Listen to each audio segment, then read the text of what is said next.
Sunday, so these are not live, but if it was, and I want to, this is for energy transfer, because this Russia-China steel deal and main new gas pipeline project, this is not good. Well, Europe doesn't want Russia's natural gas, so you could say, and Trump keeps saying how energy is part of all these deals he's making. And this is going to be a 30-year agreement with Beijing.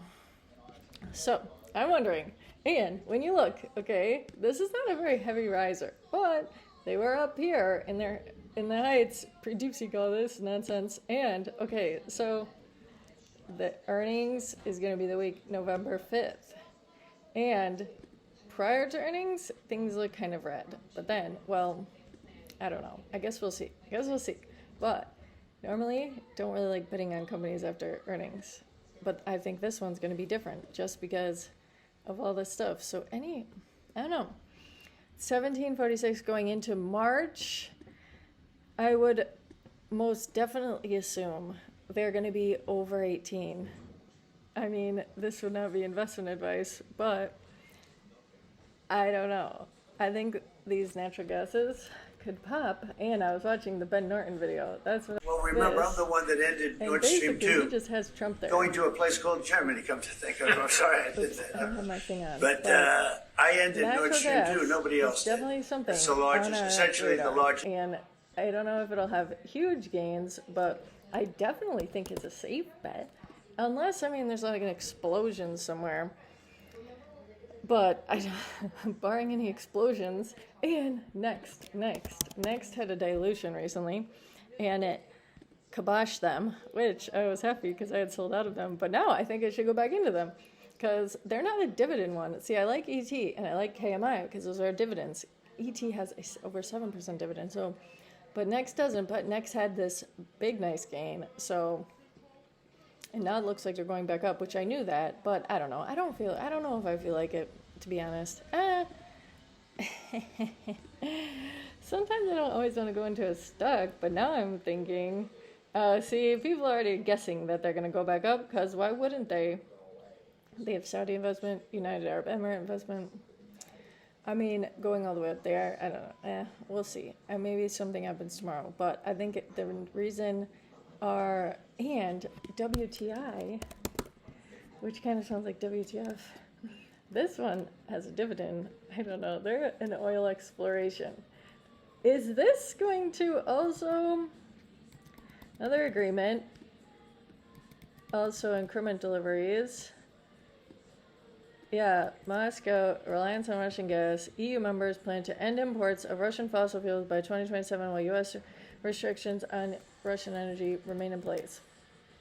So, 2027, Europe's going to have to be getting their oil and gas from other places, you could say.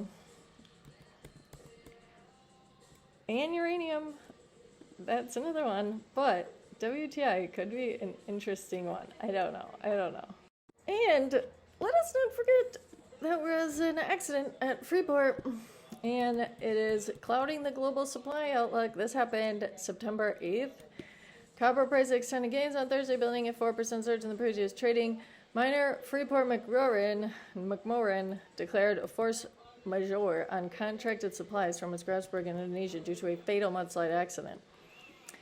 And NOC is sitting at one of North America's largest copper reserves, and that's when the EPA thing was put on delayed, but delayed is in the process. They're going to hand in their paperwork in October, and then the EPA is supposed to hand it in. Their deadline is, I want to say, January. So knock options could be fun. I think going out into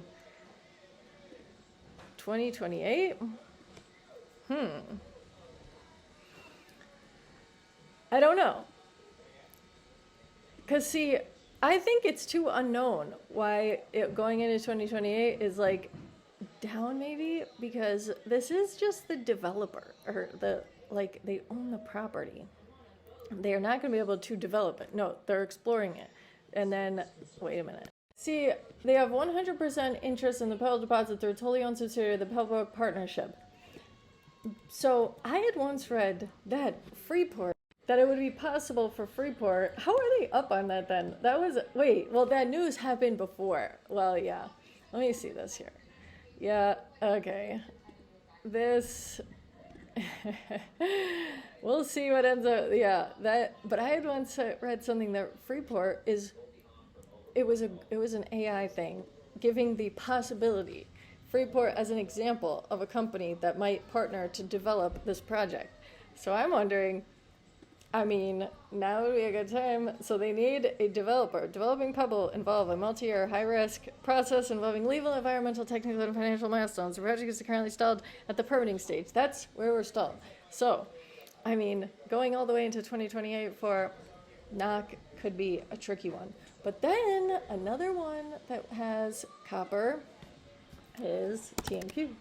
And TMQ, their stuff is a little less obstacle-y. They need this Ambler Road project. So theirs is going to be the Ambler Road access, which they've been given. So that, well, not given, it should still, the significant is the Ambler access project, a proposed 211 industrial-only road. Wait a minute. Yes, they had the presidential order, clears the path for the critical Alaska mining road, as local tribe backs project, and that went through. So TMQ, I think they could also do something.